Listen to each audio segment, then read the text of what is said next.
All right. Awesome. Something that worked. Beautiful. Thanks everyone for tuning in. If anyone or everyone, sorry, can just post into the chat if you can hear myself and see the screen too, that would be awesome. So yeah, but big thank you for everyone tuning in on this lovely Wednesday evening down in Australia and New Zealand. We might have a few people, it's the morning, depends upon where you're based. But if everyone could just find the chat function and then just post into the chat. Matilda, Laura, Charlotte, you guys can still hear me? Yes. Nice. Yeah, you haven't anyone posted in the chat yet saying no, they can't hear us. So hopefully everyone's just getting ready to type and just splash out.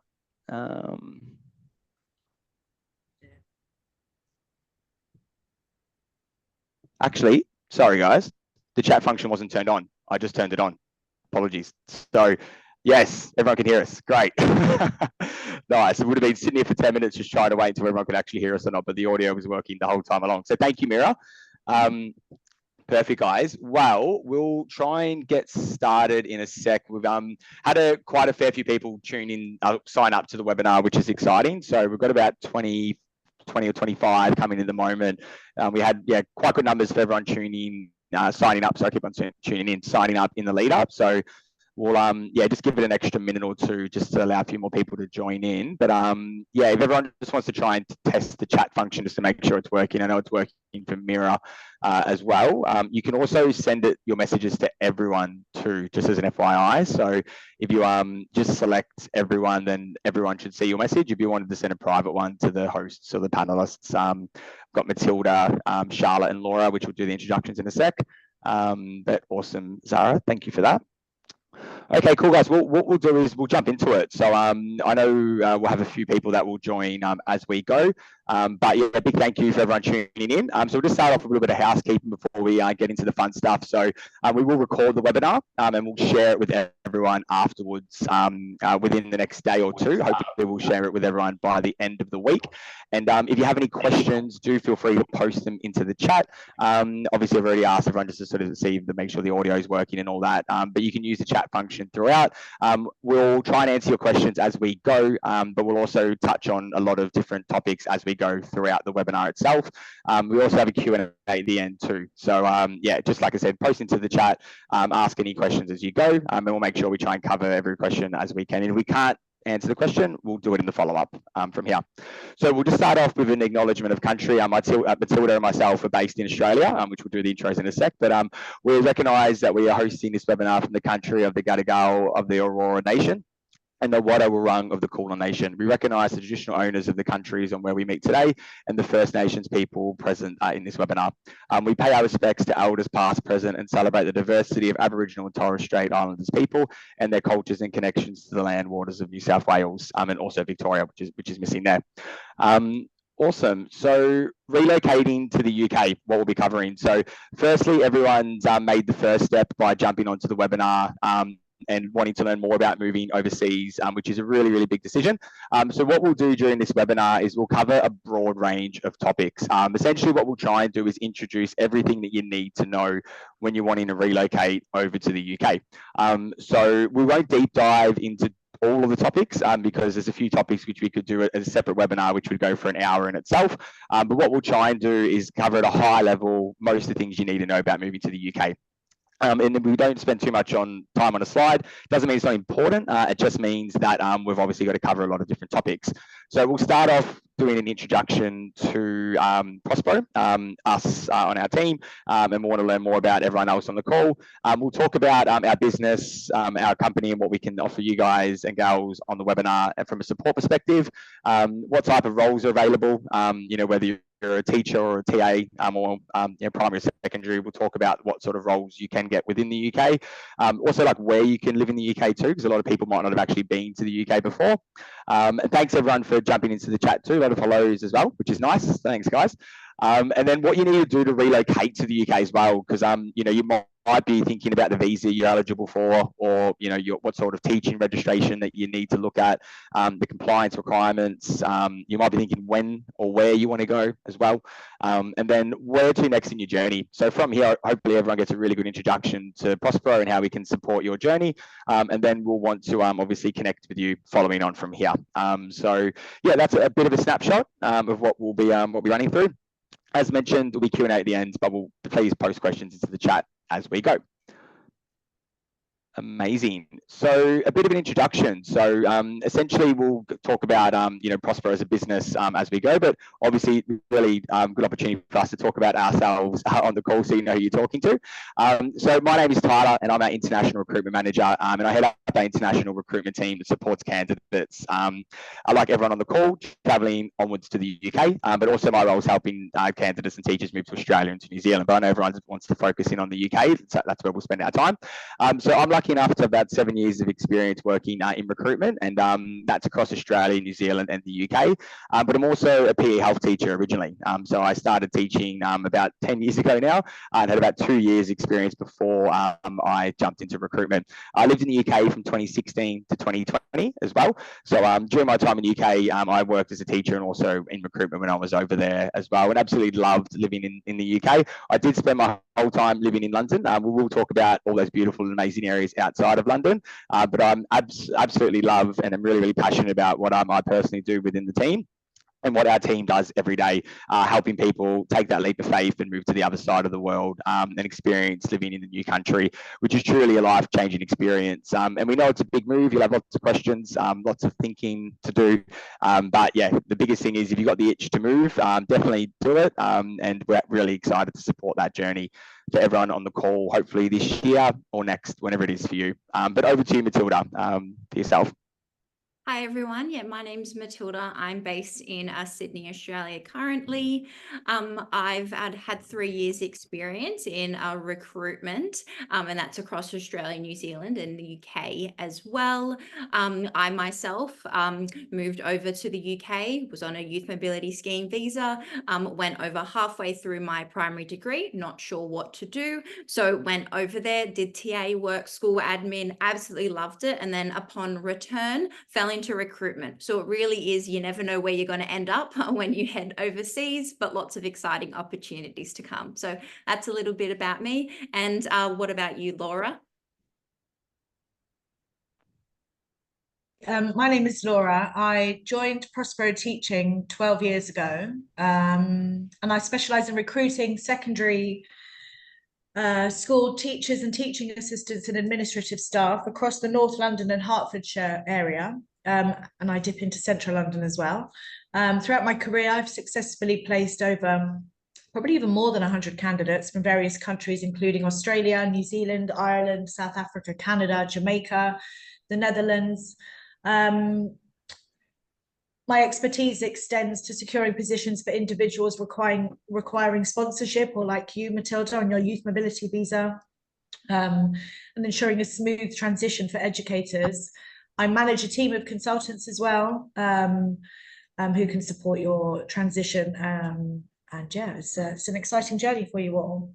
And I'll pass you over to Charlotte. Hello, it's nice to be introduced to you all. I currently work at Prospero Teaching for 3.5 years. I recently moved to London from Essex, and since working in London, I cover schools and build relationships within Central and East London, and since being at Prospero, I have placed a numerous amount of candidates on long-term, permanently, sponsorship, and daily supply. So yeah, that's me basically. Amazing. Thanks so much, guys. And it's really good to have a couple of our team members, especially Laura and Charlotte, such experienced team members with Prospero, based in our London office as well. So yeah, Matilda and I down here in Australia and New Zealand, part of the business, will obviously provide that 360 support for everyone on the call before you move over and hopefully make your journey over to the UK. But yeah, thanks for everyone giving that little introduction.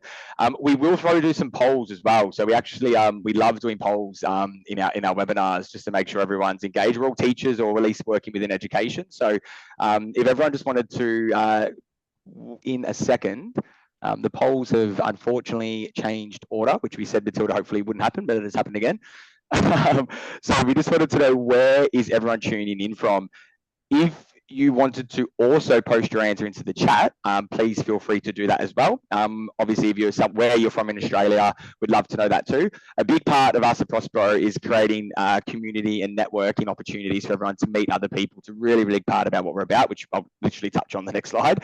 But if you're from Australia or you're from New Zealand and you're from South Africa and you wanted to meet other people from, either it's different parts of the world, but at least from where you're from, really big part about what we're about is making that happen. So, and we'll touch about that in the upcoming slides with, whether it's with webinars or whether it's, events, WhatsApp groups, whatever it is, you might be able to, chat to a few people during this webinar and catch up with them. I know I had a couple, Dipti, I think it was, from Melbourne, which is exciting. That's where I'm from. And then we've got Lauren from Sydney as well, where Matilda's from. So hopefully we can catch you at some point before you go. But thanks everyone for doing those answers. I'll just finish the poll there and then I'll share the results. Hopefully that has worked with everyone.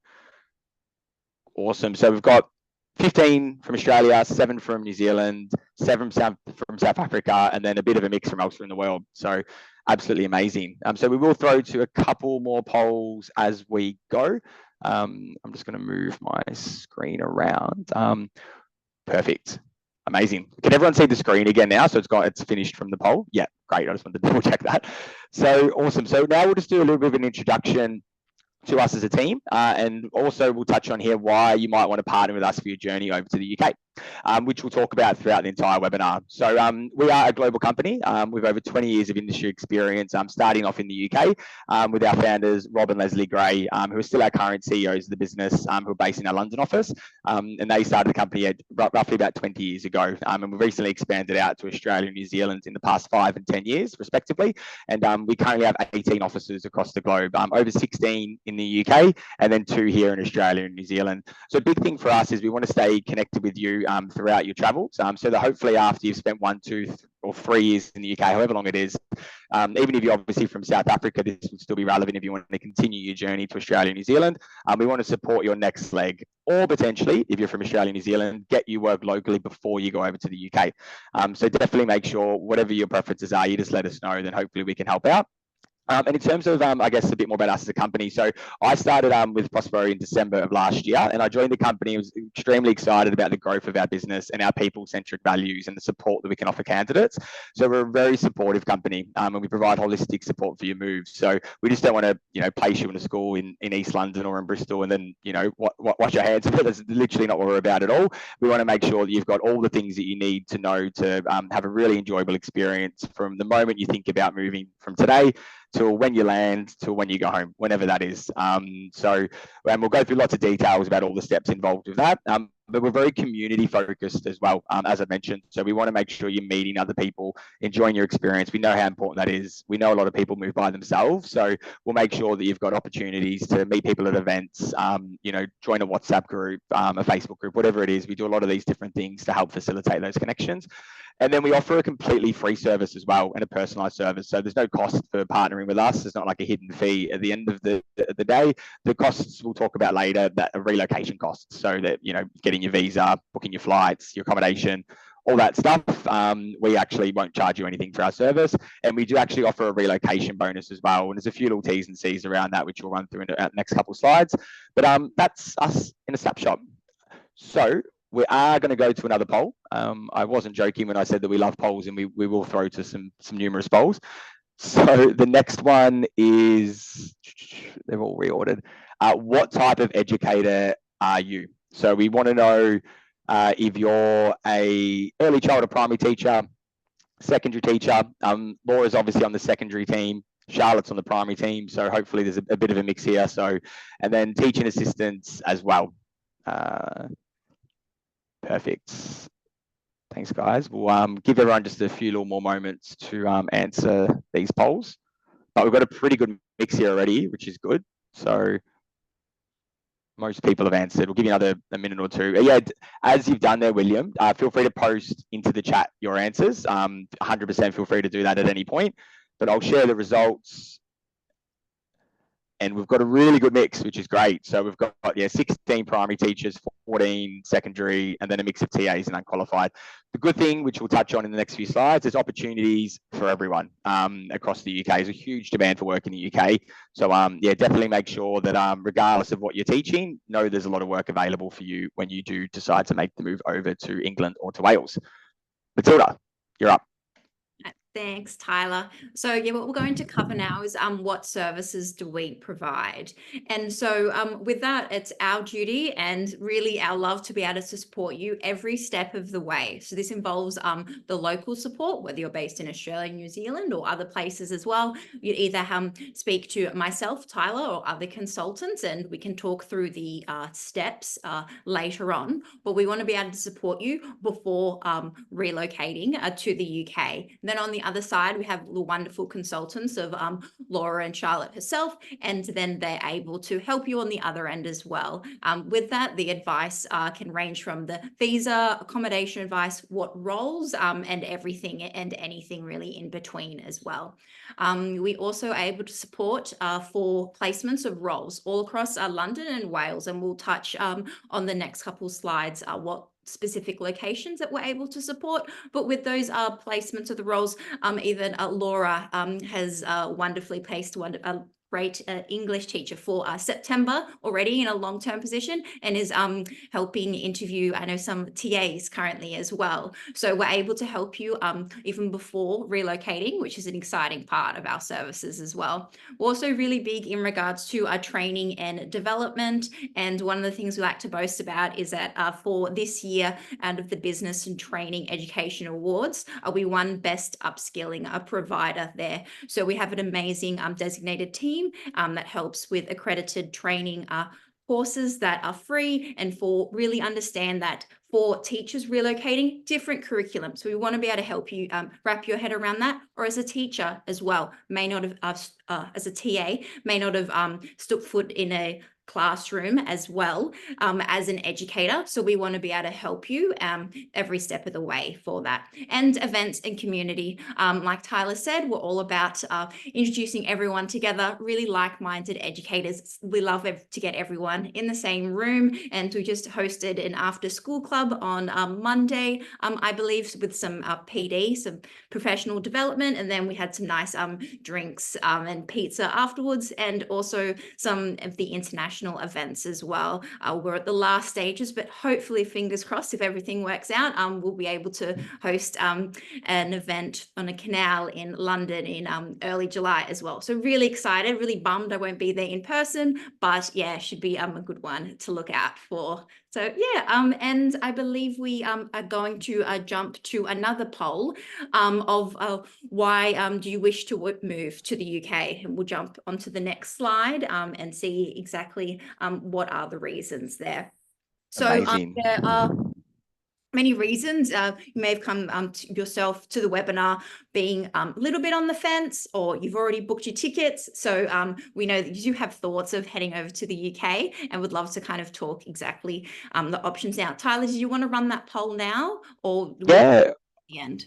Yeah, we'll do the poll first, then we can talk about like what some of the answers that people have done. Definitely. So yeah, wonderful. If you want to get that one up. Yeah, and I'll chat through it as well. But yeah, cultural immersion. So we appreciate some of you may not have even left your home countries before, so Australia and New Zealand, or may have traveled to the UK. Absolutely love it, but it's a whole other thing going and living there every day. So it's a completely different experience.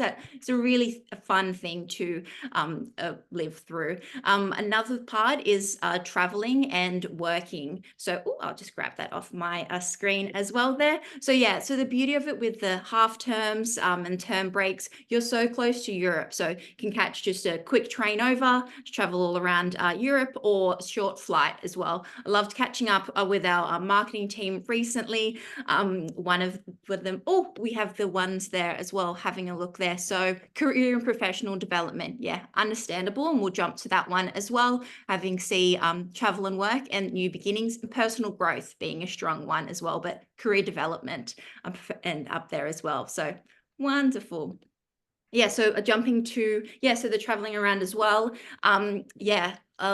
Charlotte and Laura, I'm sure will be able to speak about that as well, being traveling to lots of places in Europe as well, but being able to hop over to Greece, hop over to Stockholm as well. But being in Australia takes a little longer to travel places. So that's one of the luxuries of being there. And as one of the answers were before, the career and professional development, a lot of teachers that I'm speaking to might just be in a little bit of a rut or not quite sure what they want to do for the next move, or never even experienced education before. So it's a huge opportunity to jump to the other side of the world, really kind of test out, see what you want to do, and come back home with a possibly a refreshed mind or wanted to go into a different direction as well.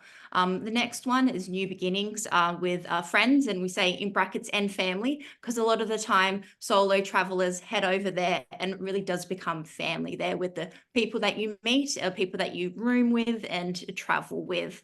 So yeah, a lot of people that you meet in schools, hostels or trips may even become a roommate in the future, or a fellow travel buddy as well. I know a lot of people that I met in the UK, I'm still in touch with and always know there's a couch or a room that I'm able to crash in when I head over there.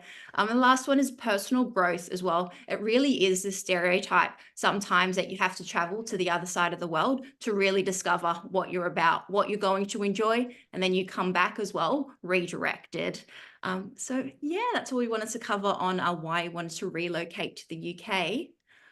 Love that, Matilda. I just wanted to add in as well, like everyone will have their own reasons. There might be like, one might stand out more, be unique to yourself. But yeah, I think the biggest thing is like you'll have so much fun when you move overseas. It's such a great experience. Whether you're going for 6 months, 6 years, whatever it is, anything in the middle, you'll have an absolute blast. And the travel and work aspect, Laura and I are actually, or with Matilda, were chatting about this when we caught up last week, just the novelty of like, living in the UK, going over to Europe for an hour flight, in particular if you're from Australia, New Zealand, South Africa, if you want to do a Euro trip, it's a decent hike. So by the time you actually get there, you spend an arm and a leg in terms of your flights or whatever it is, and you're only there for a few weeks. But the fact you can do that at any point, that novelty never really wears off. So, but Laura and Charlotte, you guys are going to talk about where in the UK people can actually go as well. So just touching on that, my favourite, so I'm from Ireland, I was born in Dublin, and I frequently go back, and sometimes, Tyler, I can get a flight return from the London airport, city airport in London, over to Dublin for £5 with this budget airline, but it is what it is. £5 is a great price to travel across, to another country. Yeah, but my favourites, aside from going back home, obviously, are getting on the Eurostar from King's Cross, St Pancras International, not having to travel to the airport, not having to carry luggage around and put it on the plane and do all that passport control stuff. Getting on the Eurostar, sitting on the seat and just getting off the other end in the centre of Paris and having like a Emily in Paris weekend, going to Notre Dame and Sacré-Cœur and having, some good steak and baguette and croissants and stuff like that. That's one of my favorite things to do. And you can get that really cheap as well. And you can do it on a Friday after work and be back in London, ready for work again on a Monday, which is just a dream. But another favorite of mine is actually going slightly outside of Europe and going to Marrakesh. Cultural immersion is a really important thing for me. I like to be in a different environment when I go on holiday and literally immerse myself in the culture. So Marrakesh is a complete contrast to the UK. And again, you can get a really cheap flight. And it doesn't take too long to get there either. It takes about 4.5 hours. To Paris, it only takes 2. Yeah. Really easy and direct. Yeah, and it's just a dream. It's such a luxury to live in I live in London. I live in central London. And as I said earlier, I've lived in we were talking about this earlier. I've lived in many parts of London, and at Prospero Teaching, I've supported many candidates coming from all parts of the world, as I said earlier. Canada, Australia, New Zealand, South Africa, placed quite a few South African teachers in permanent jobs. Even slightly further afield recently, Jamaica, I think Nigeria, was another person that I placed recently. So the world is connecting and it's getting smaller. And like you said, all the people that I've recruited to work in the UK, we've built that friendship, we've built that relationship, we've built that rapport with that understanding. And it's such an important and exciting to be part of a very small part of someone's big, huge journey, you know. I still keep in touch with quite a lot of the international candidates that I've placed. And I know, like you, Matilda, you've always got a place on my sofa when you come back to London. And I've, got lots of different places that I can stay with people and pick up, on those friendships and relationships, in all parts of the world, which is just so amazing. And the world is a huge place, but at the same time, with human connection, it gets a bit smaller and a bit, it's nice. And it's really, that's what the best part of this job is for me, is matching what candidates are looking for and getting to understand your needs and looking at the different locations and the different demographics of the schools and what different communities and demographics can offer, and supporting you step by step, from assisting you with finding somewhere to live that matches your requirements, to maybe going to view the property on your behalf, and we can video call each other while I'm walking around the flat so that you can get a feel for it. And if it's not the right thing, and if I say, no, I don't really feel comfortable with you living here because I wouldn't live here myself, then we'll continue the search. And doing all of that, it's a big move, and some people will be coming over by themselves or with friends, but there's a big community over here.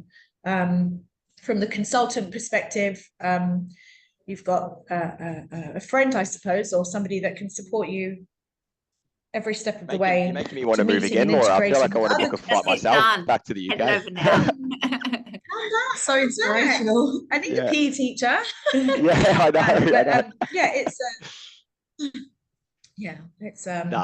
know. So you've got community everywhere you go here.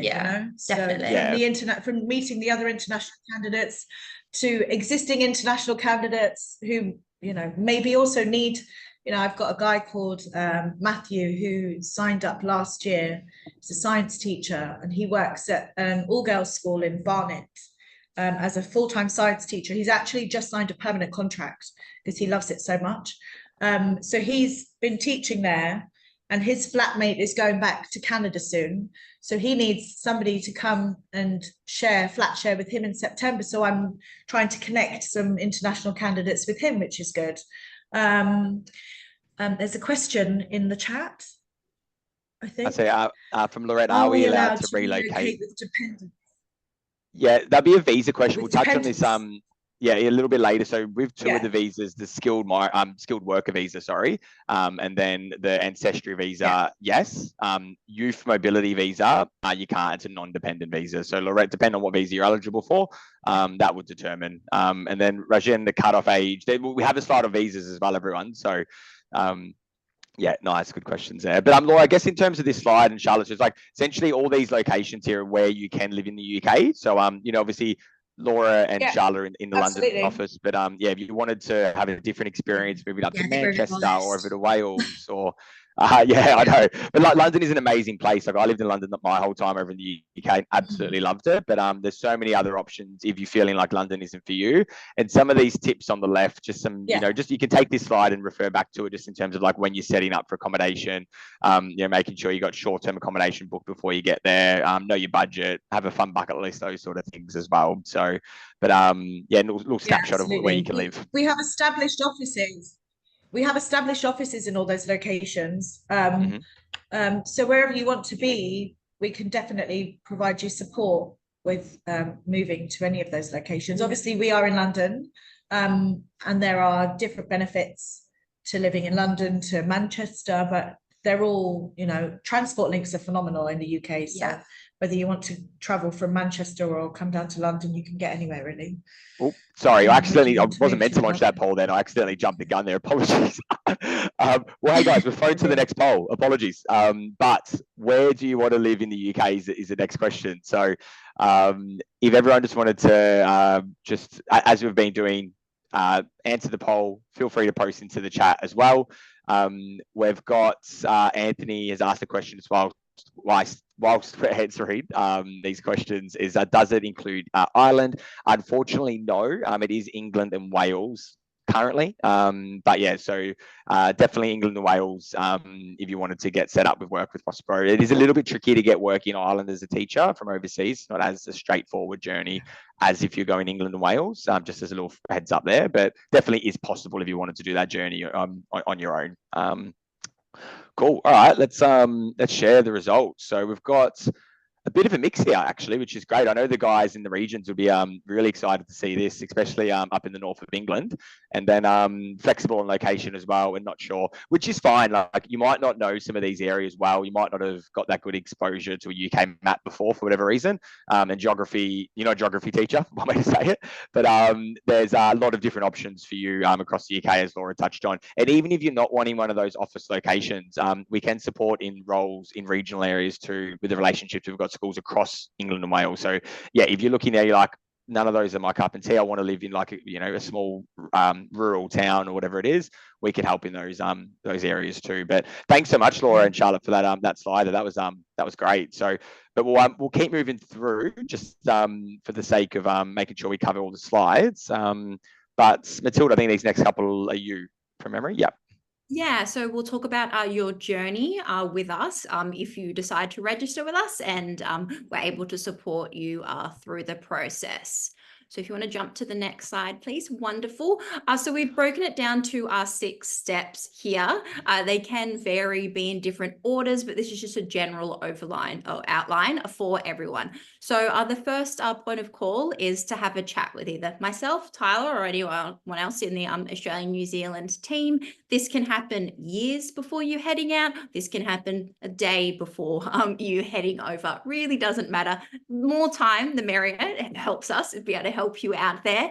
But really, we're able to actively work through these steps 12 months before you are planning to arrive in the UK. We'll go over a bit of details in regards to what visa options, answer any of your questions, and then if you're interested, then introduce you to the lovely UK team there. So I may pop you in a WhatsApp team chat with Laura or Charlotte or anyone else in the UK there, and then have a little bit more of an in-depth chat about opportunities and if it's suitable for you.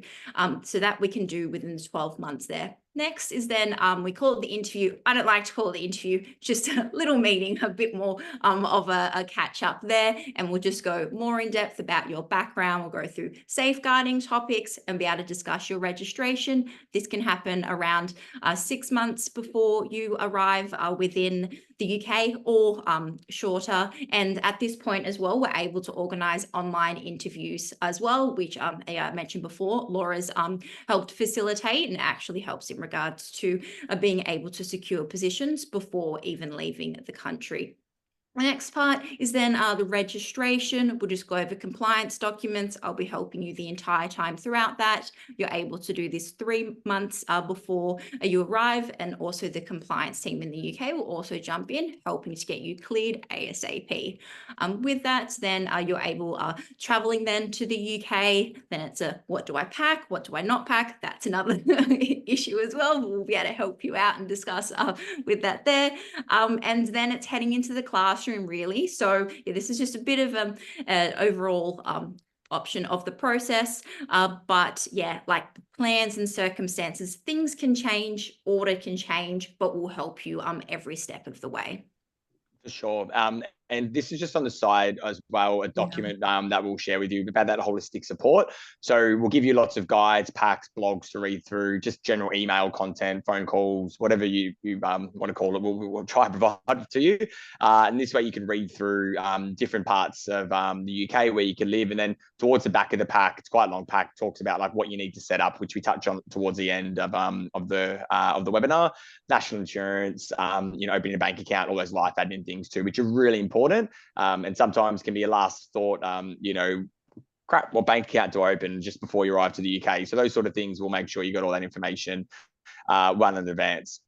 So the next slide, thank you for running through that, Matilda, too, will be when to arrive. And this one is really going to depend on everyone on the call's own personal preferences. So there's not like a one set time when you can arrive, because we know it's a big move. We know everyone's going to have their own drivers and motivators and reasons why you might need to move a little bit later or sooner, whatever it is.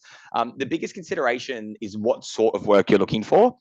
and whether that's a long-term or a casual role. We'll talk about work opportunities in the next couple of slides, but if you're wanting a longer-term role, we'd recommend to look to arrive towards the start of a term, so that way you can be there for the beginning of that term for that school that you potentially be working at.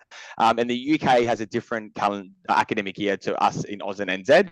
It's from September until July, broken up into 3 terms, autumn term, spring term, and the summer term. We're currently in the summer term. The days are getting longer for Laura and Charlotte. The sun's shining, birds are chirping.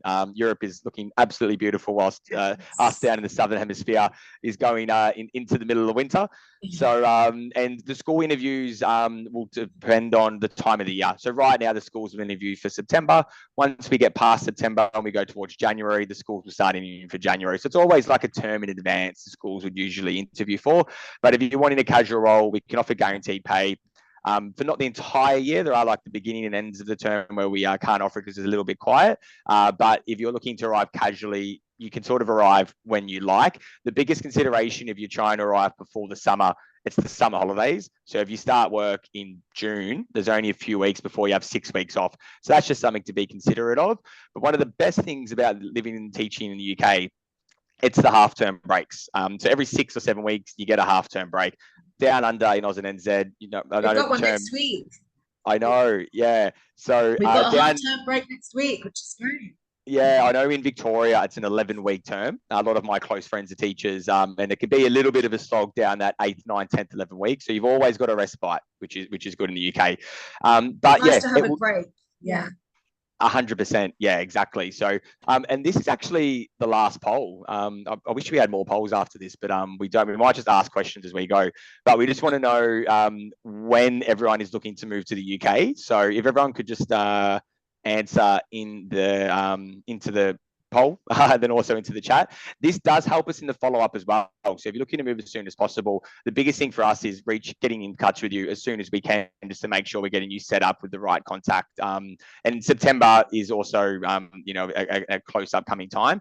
And January 2025 is a really big time for schools to recruit in the UK. So, definitely don't think that you're leaving it late for January, or even it's January 2026. It's the right time for you, and that's going to differ for everyone. So amazing. We've got some great answers here, guys. I'll just end the poll in a sec.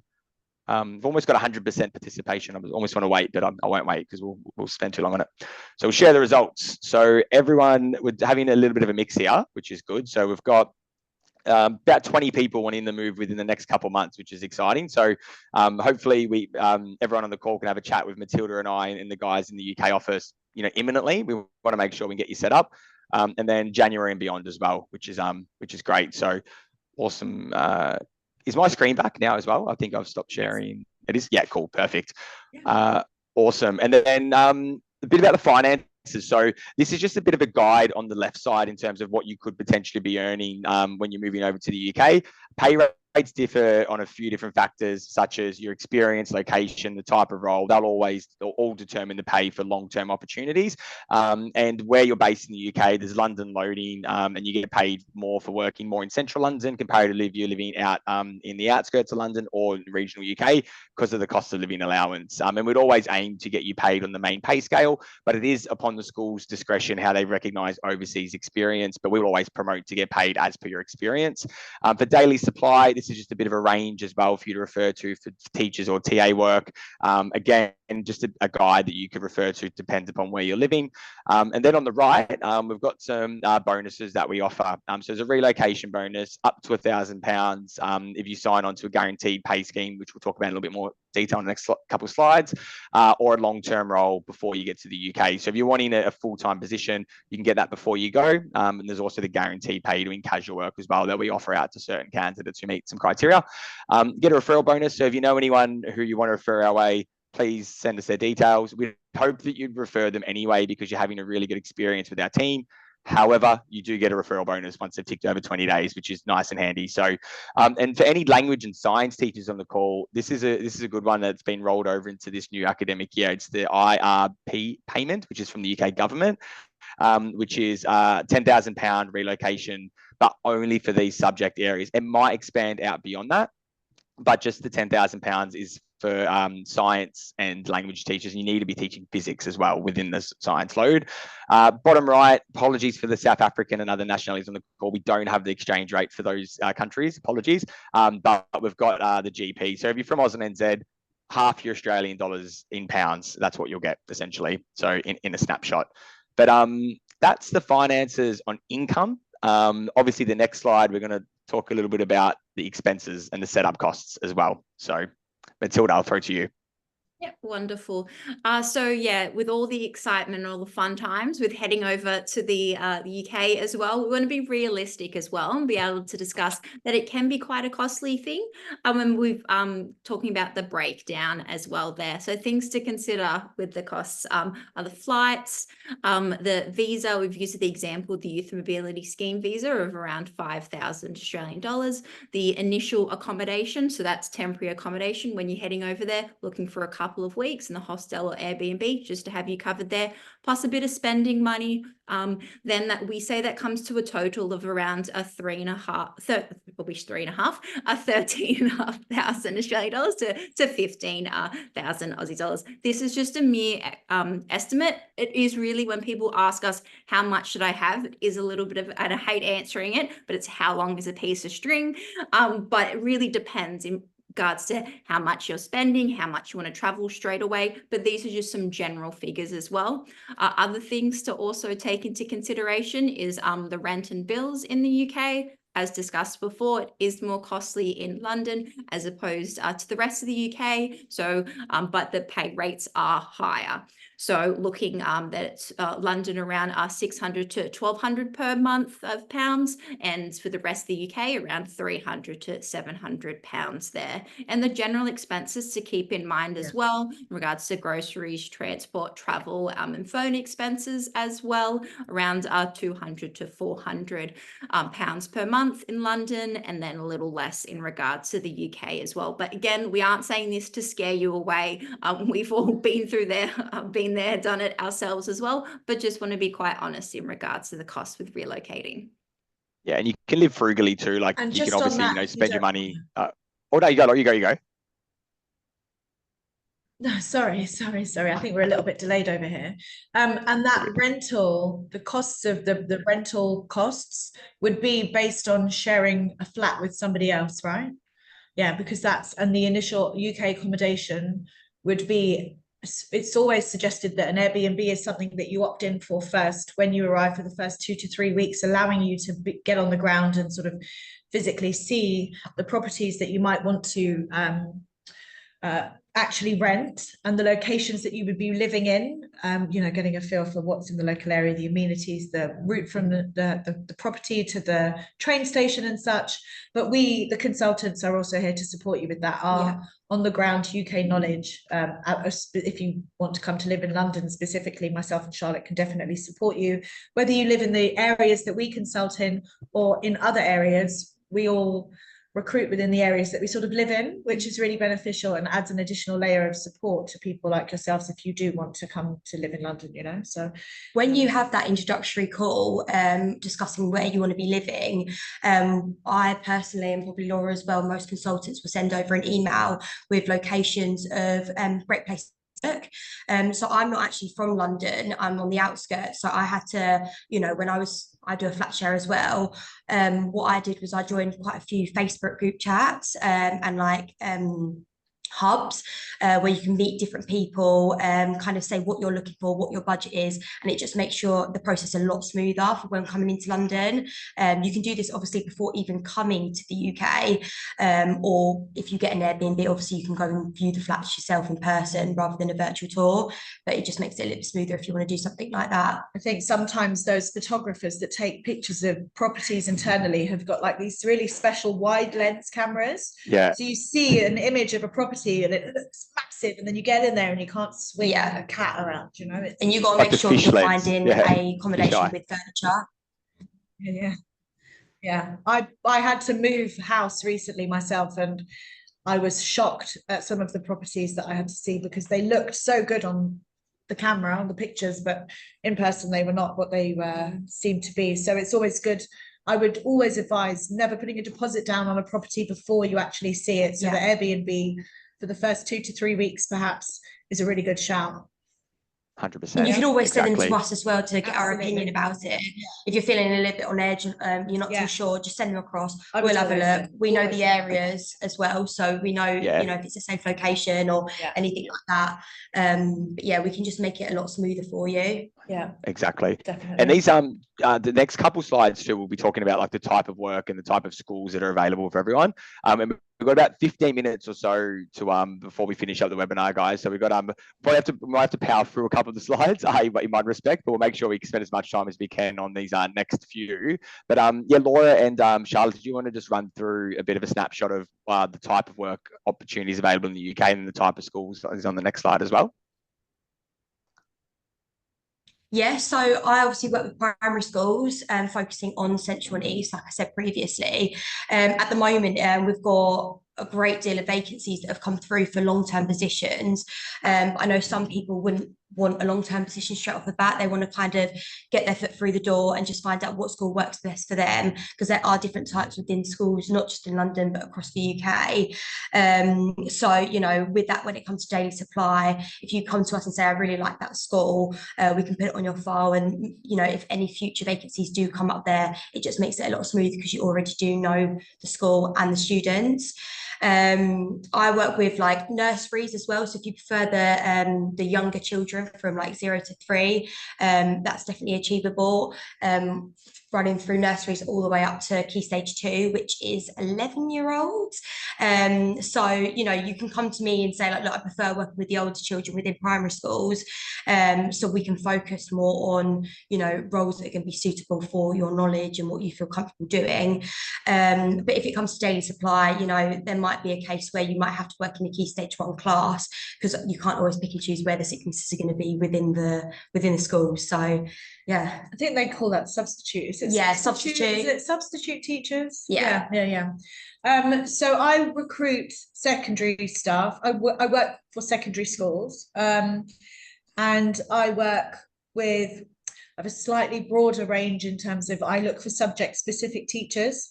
So long term is somebody that's in a full-time job in one school, planning, marking, differentiating, contributing to the wider community and such. So I would look for a teacher of geography, teacher of maths, English, physics, a general science teacher, and they can teach GCSE, which is what students work towards and obtain or sit in an exam at the end of their Key Stage 4, which is being highlighted there. Thank you very much.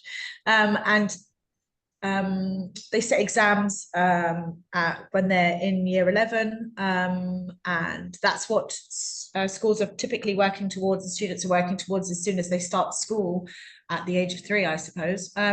We look for teachers, we look for teaching assistants. I work with a lot of schools that offer a salaried teacher training program, so anybody that's a graduate with a degree and wants to explore the world of teaching. I work with a lot of schools that have large SEN departments, but in a mainstream capacity, and work with students that have autism and ADHD and dyslexia and dyspraxia and global delay, but all in a mainstream capacity. An SEN school is something very different. Yeah. And they offer a 1 to 2 year course where you can work as a teaching assistant and have a small group of students that you're supporting and nurturing and implementing strategies to engage and support their social and emotional development.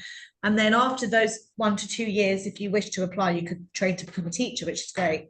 Also food and design technology technicians, science techs, high learning teaching assistants, cover supervisors is daily supply. We also need daily supply teachers, so people that are able to pop in and pop out of schools on a daily basis. And provide a qualified teacher or somebody consistent to support those young people in that school. And that's flexible work. So if you want to work part-time, there's options for that. If you want to be a full-time member of staff, there's options for that. We also support senior leaders. So people with a bit more experience who want to lead, say like a head of English or a head of faculty or an assistant head teacher, or even sometimes head teachers as well, you know. Yeah. And on behalf of the SEN team, I used to actually manage the SEN team. There's an SEN team that cover the whole of London, and there are SEN specific schools supporting primary, secondary, and further education schools. And they support and educate students in a little bit more of a holistic approach. So students that are on the spectrum and need sometimes more personal or physical care. So there's a lot that we could offer here in the UK, definitely. quite a lot, dependent on what your needs are. So if you want flexible work, that's an opportunity. There's lots of options there. If you want to start off on a supply basis to see what the UK system is like, that's something we can offer you. And then when you're comfortable with what we can, the schools that we have to offer, and if an opportunity like Charlotte mentioned earlier comes up in a secondary school or a primary school and you want to go for it, that happens quite a lot. People transition from the supply to the long-term or more permanent options. Yeah. So there's lots of even caretakers, yeah. and, groundskeepers, administrative support staff, finance officers, business managers, receptionists, the list never ends really. But there's also room for progression and development as well. Yeah, definitely with the progression and development. I think within primary schools as well, they can offer sponsorships if you do want a more of a longer term commitment within the UK. They can offer that, and if you've got if you specialise in history, English, or anything like that, schools love it because you can take more of a lead on it. So if that's I know a lot of people voted right at the beginning that they would be looking for more career and professional development, that can help with it. Yeah, definitely. And the sponsorship thing, if you come to the end of your 2 or 3 year youth mobility visa and you're like, hey, I don't want to leave here, we can speak to schools and offer you, we have placed schools, candidates who require sponsorship from internationally, so remotely based, and also in person. So there are options for that too. So we can support you. Definitely. And it's just a little snapshot on the type of schools as well. So in terms of the different opportunities, in terms of where you could be working once you get to the UK. So I guess Laura and Charlotte's a little snapshot on what type of environment. You pretty much touched on a fair bit of it then in parts, but maybe just a little snapshot on the type of schools that we work with readily in specifically London and the UK. Yeah. So we work with a lot of government funded or mainstream secondary schools. We work a little bit less with independent schools because they are slightly more able to recruit independently, I suppose, if I can say that. I think that's I think so. But we do offer some support to some really amazing independent schools. But pupil referral units and academies. We work with a lot of secondary academies and quite a few primary academies, don't you? Yeah, a lot of primary and all through schools as well. A lot of the academies tend to be co-ed. I work with quite a lot of faith schools. Actually, I went to a Catholic school myself, and my head teacher was a nun. It was quite different to what it is now. But yeah, quite a lot of faith schools in the North London area. Excuse me. I work with some Jewish schools. I work with some Catholic schools. I work with Church of England schools. Some all through schools that go from primary all the way through to secondary. So the behaviour management is managed throughout the whole school. So there's continuity for the young people and learners. And day nurseries is more your forte, isn't it, really? Yeah, but even going on from the SEN part, within primary schools, if you're a teaching assistant or even a teacher that has more of a passion for supporting children that are a little bit more vulnerable, a lot of primary schools have units. So you can have just a single SEN teacher and a lot of HLTAs, which is a higher learning teaching assistant, help within that. So if you want to go down the route of supporting more vulnerable and children with SEN, primary schools and secondary schools do have units within it, not just having their own SEN school, because I know that there are quite a lot of them around the UK. Those units can support behaviour. I work with sometimes they're exclusion departments where the students might be behaving poorly, so then they have to be supported in that provision for a temporary period until they're reintroduced into the mainstream setting. Or also I work with another school who has a centre called the Grandin Centre, which is modelled on a famous woman within the SEN world called Temple Grandin. It's actually really interesting, but that's an autism provision within a mainstream secondary school where all the autistic young people go for a bit of quiet time. It's a bit of a more holistic approach. It's a bit more peaceful. The school is 1,700 students in the school, so sometimes the students need a quiet place to work. But it's also about inclusion, you know. So rather than having those young people in an SEN school, it's really interesting. The SEN world is fascinating, to be honest with you. In the education that is provided, it's unbelievable in the UK. So there's lots of opportunity. 100%, yeah, and that sort of ties into the next slide as well, in terms of the type of work, which I know Laura and Charlie pretty much covered. So just like a half second on this will be just the type of work that you really preference. We'll obviously try and find that for you, but give you guidance and tips on what the best opportunities could be, and trying to keep your options open is the flavor of this slide, really. So you know, try and be flexible in terms of what that exact role that you do want, and then. Yeah, exactly. And like this pathway can lead on to the type of opportunities that, you know, you might want to start doing daily supply and end up doing a long term, or you might want to start in the UK with a long-term role secured, and depend upon the visa, that actually might be what you need to get, which we'll touch on in the next couple of slides. So we've got about 5 minutes to go, guys, and we probably got about 7 slides to go through. So Matilda, we'll probably have to power through these next couple slides as best as possible. Like I said at the start, doesn't mean they're not important. It just means that we need to obviously make sure we don't eat into your dinner, or even in South Africa, your breakfast time too much. So, but Matilda, yeah, so just a snapshot on the visas and what you need to work in the UK. It's the compliance stuff. A little bit of the boring stuff. Happy to go through fast. But still important, because we want everyone legally working there as well. So yeah, in regards to visa options, so British passport. If you have a British passport, you're laughing. You can kind of tune out for a little bit here for 30 seconds. But in regards to others, then we have to look into the visas to be able to work in the UK. So we've popped down the 3 most common. There are more, and we'd love to have a chat if these aren't relevant to you, see if there's other options. But the most common ones, the Youth Mobility Scheme visa, aka Working Holiday Visa. Then it's for any Aussies, New Zealanders or Canadians 18 to 36 years of age, need to have some savings as part of it. And there are the application costs, plus to be able to pay for the immigration health surcharge. So then that comes to around 5,000 Aussie dollars there. The next one's the Ancestry Visa. So that's if you have grandparents born in the UK and have proof of that. It's a 5-year visa as opposed to the 2-year visa. If you're thinking long-term there, then it's a pathway to settlement there. You're able to travel and work there, can pop on dependents as well. And with coming to the fees, there are a little bit more expensive. They did increase recently, and that comes to £5,800 there. Next one's the skilled worker visa. We are able to support anyone who's QTS eligible. We'll mention that one on the next slide. And secondary teachers. So if you're STEM, English, humanities, or some languages, we're able to support you with that, introduce you to the schools, and then it leads to around 1 to 2 year contract as well, and then has the costs down there at the bottom.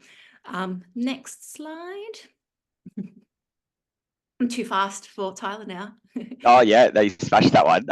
So the biggest thing on this previous slide, looking at this this following slide, is the skilled worker visa. In particular, if you're not eligible for youth mobility visa, ancestry visa, or passport, it's that looking to get your QTS. So you need to apply online for your QTS. And if you're an Australian, New Zealand trained teacher, you have mutual recognition, so you'll be able to apply for that easily if you've got your full teaching registration. If you are from a country such as South Africa or a different nationality, you would need to then also apply just a slightly different route, just with some different language testing that you might need to do. Not always, but you may need to. But we recommend to jump on the UK Gov website, type in QTS, and then you'll be able to go through the application process yourself. But as mentioned, if you are from Oz or NZ, you will be able to apply for that really easily. If you're a graduate teacher, and this is for teachers as well, if you're a support staff or TA, then you don't need to worry about this slide. You can work in the UK with no quals or experience. But if you're an overseas trained teacher, it means that you from Australia or New Zealand, if you've got your provisional registration, so you've only just graduated, you can go work over in the UK without your QTS. So you can teach there for up to 4 years. Unfortunately, if you're from a country, again, such as South Africa, you will need to apply for your QTS, and you will likely need to go down the skilled worker visa pathway. So if you're provisionally registered in South Africa, you would need to wait until you get your QTS in the vast majority of circumstances before moving over to the UK. And both for free as well, which is handy. But up to 4 years, you can teach as an overseas trained teacher. So if you're a grad and you're living in Australia and you're wanting to, jump on a plane and go as soon as you graduated, it's literally almost exactly what I done. You can do that and work for up to 4 years. If you want to stay longer, you'd need to apply for your QTS as well. And then Matilda, the compliance, and I'll throw to me for the checklist, and then we're pretty much good. Then we're done. We'll do a Q&A at the end as well, guys. So please make sure you try and stay on if you want to get any more questions answered. Awesome. So on the compliance side of things, so what we'll need a CV, so have your work history dated all the way back to your secondary education, the proof of right to work, so that's the visa or British passport that we talked about earlier. Mandatory course is really good in regards to safeguarding and prevent, the DBS, so that's the equivalent of the Australian police check, or working with children check for in the UK. We'll also ask for an Australian one, and if you've lived in any other countries longer than 6 months in the last 5 years, also at least 2 references as well. Really important that they're professional emails. That can be for your teacher, for the principal, or manager if you're not currently working in education, and that's all within the last 2 years. And that's a lovely photo of the London Eye there as well. I reckon if you like sort of scooch over the top, you might be able to see the office where the girls are sitting at the moment, if you're just sort of looking up on a little bit of an angle. So amazing. And then so literally 2 more slides to go. So this is a checklist. So we've got a flight ready formula, touchdown and thrive. So we'll share this with you in your journey. But in a nutshell, if you're ticking these things off before you go to the UK, and then you're looking at this list of when you arrive, you'll be sweet for the most part. There's a little bit more that goes to it, but at a high level, if you tick these things off, we'll give you the details. We can't spend as much time on this slide as we'd love to, but just goes through things like opening a bank account, applying for a national insurance number, finding accommodation. There's a few little options here: Revolut, Monzo for the bank, spare room for finding a room, book a Kentucky trip as well. Pick up your BRP card when you get there if you're on the youth mobility visa or ancestry visa. Make sure you booked your travel insurance, get an overseas travel card so you can spend money, make sure your phone's all organized as well, all those little life admin tips. But this is just a snapshot. But get excited, like there's a big list here and it can be overwhelming at times. If you're like, oh, God, I don't know where to look, I don't know where to start, reach out to us. That's what we're here for. And we can help talk you through those steps, because at times it can be a little bit of spinning plates what you need to do, but we try and keep it as simple as possible for you, and find your role, get you to meet people, get you to have fun, and take that plunge and move to the other side of the world. So pretty much good to go. So I think from now, in terms of the next step, so I know there's a few sort of questions in after this, so we'll send a follow-up email. You should already hopefully have our contact details as well if you're registering to the webinar. If you're from South Africa, it will actually be our Canadian team that will likely reach out to you. For everyone who's in Australia, New Zealand, or Asia Pacific, Matilda and myself will do the follow-up. So just everyone, if you get a call from Canada, don't ignore it, please answer it. And if you get an email that's not from us, that'll be from the rest of the team. But let us know your plans. We want to know feedback on the webinar as well. Like, we know we've covered a broad range of topics, so do let us know how you found the webinar, if you found it useful, if you found it helpful. Spread the word, tell your friends. If anyone else wants to move, send them our way. And then start your journey and let us know your plans. So yeah, like I said, you'll get a follow-up email. Do reach back out to us. If you're moving imminently, make sure you're honest and you're telling us your plans and you're sending us your CV and everything, and then we'll talk you through the steps in your journey ahead, and we'll try our best to support everyone on the call as best as possible, and then we'll go through that on the interview and screening process from here too. So Q&A. Awesome. Well, we've hit an hour, so we can stay on for a wee bit and answer a few questions, but yeah, feel free to just post into the chat. I know we've had a few questions. I hope we covered all the questions that come through as we went. 20. So William, I get a question on there. So Masters of Teaching, end of last year, do I need to have completed my VIT? So I think you're from Victoria. Is that University of Sydney, I think, perhaps? Yeah. Awesome. So you don't have to have your VIT when you move over to the UK. So that's that overseas trained teacher. So you can teach as a provisionally registered teacher. Thanks, Will. I got a bit confused there when you said University of Sydney, but then VIT. For anyone on the call, which is 2 separate, not from Australia, it's 2 separate states in Australia. That was confusing there. Yeah, you can go over as a provisionally registered teacher, as an overseas trained teacher. If you want to stay for longer than 4 years, you can then look to go down the QTS route to apply for your QTS and go through the early career teacher pathway. But in a nutshell, you can go over as a graduate teacher. Awesome. I missed part of the presentation, Charles. Yes, so we will share the recording. All things going to plan. We will share with everyone by the end of the week. If it's not there in your inbox on Friday, doesn't mean we're not going to share it. It might mean we're just setting up a few things, getting it onto YouTube, and then sending the follow-up. But it will come. So yeah, thank you, Charles, for that. Amazing. Follow us on Facebook and Instagram as well. Just a little plug out there. I know the marketing team will be really happy with that one. But we've got a Prospero International Instagram page where we post lots of updates and everything. So make sure you jump onto those social media channels. How difficult it is to get a visa? It depends on what type of visa you're applying for, Rajan. If you're applying for a youth mobility visa, if you're eligible, it's almost a formality to get it. If you're applying for an ancestry visa, you need to prove you have a British grandparent. If you're applying for a skilled worker visa, it's dependent upon a UK job offer. So it's out of our hands, that one, to a certain degree. We can, do our best to support, but it will be determined upon a UK school taking on that sponsorship. So hopefully that answers that. I've got a few questions, so thanks guys for staying online. So I have to do my accreditation for proficiency in New South Wales by 2027. Is there a way to still complete this overseas? Unfortunately, there's not. So you will need to, when you get your QTS over in the UK, it isn't recognised back for your local registration in Australia. So you'd have to then come back and then redo your NESA if you're in New South Wales, or your BIT if you're in Victoria. So cool, guys. Matilda, any of these when you want to answer? Marine, yes, Kenyans are eligible for sure. So it's all dependent upon if you can get your QTS. So certain nationalities, depends on where you're trained. So need to double check if I think actually we need to double check that one, Maureen. Actually, I know that just a couple of African nations that can apply for the QTS. So actually, we'll get back to you on that one. To be fair, just a lot of depends on where you trained for the QTS application. Cool. I think we've answered a lot. It's on. It's 5 past now. Michaela's just, I can see, wasn't able to answer her one before. She's copied it twice, so definitely want to answer that one there. So daily supply teachers employed by government or by schools, probably referring to like class cover that we have in New South Wales. Do you work with one school? Can you work with multiple ones there? Tyler, what are your thoughts on that one there, that it's directly employed by the schools or individually? Yeah, so not many schools actually will employ supply teachers through their own books. They'll generally usually go through an agency, or you'd be employed directly through the one school. So it's not too common that schools would use multiple supply teachers, or through the government either. So yeah, working through an agency is the best way to get work doing supply work in all of the UK, definitely. Definitely. Yeah. Yeah. And then I think there's a question on maths teachers. Do you have any teachers and maths roles? For sure. Like I know, Laura, you're probably working on a few maths roles for September currently. So I know. Yeah, 100%. Yeah. And also any other questions that we don't get to as well. Oh, apologies, Laura.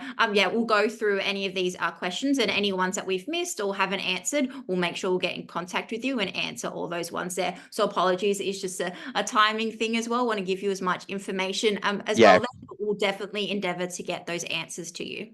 100%, yeah. So just send them over an email as well, and then like Matilda said, we'll get back to everyone in due course. But I think we'll call it for this afternoon, because I know there could be a million questions, and as much as we'd love to stay on all day and all night, I know that we've all got the other things we need to run off to. So it's been an absolute pleasure supporting everyone with the questions, and hopefully a lot of answers. And yeah, big shout out to Matilda, Laura, and Charlotte for jumping online as well.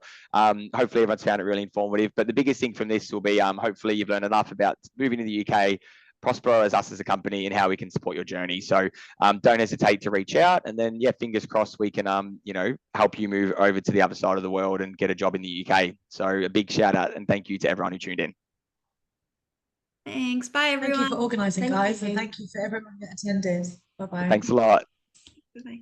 See you guys. Bye. Bye. Okay, now the nervy part, leaving the webinar. I always feel like you got to do this wrong. So all right, thanks a lot, guys. See you later.